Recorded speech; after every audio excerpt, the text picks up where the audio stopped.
talagang hindi mo lang kayang suklian ang nadarama nito. Matagal ko na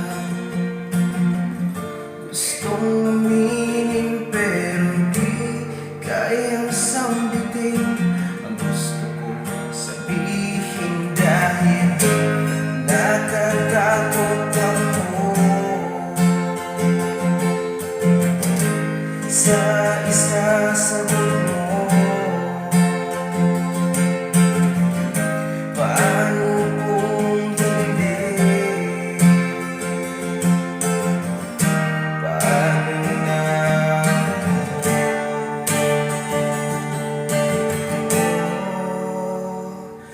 maaaring mahirap maging tayo at kasalungan ako ng mga gusto mo. Sisikapin kong maging sapat at maging sakto dahil mahirap ang maging perfecto.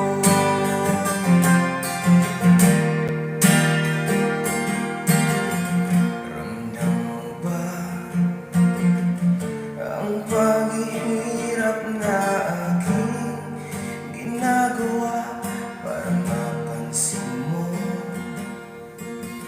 Halata na ba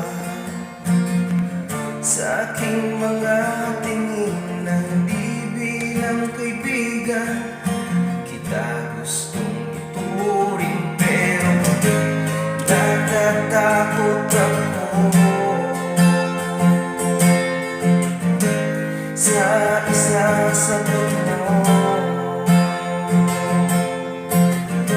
Paano kung hindi? Paano na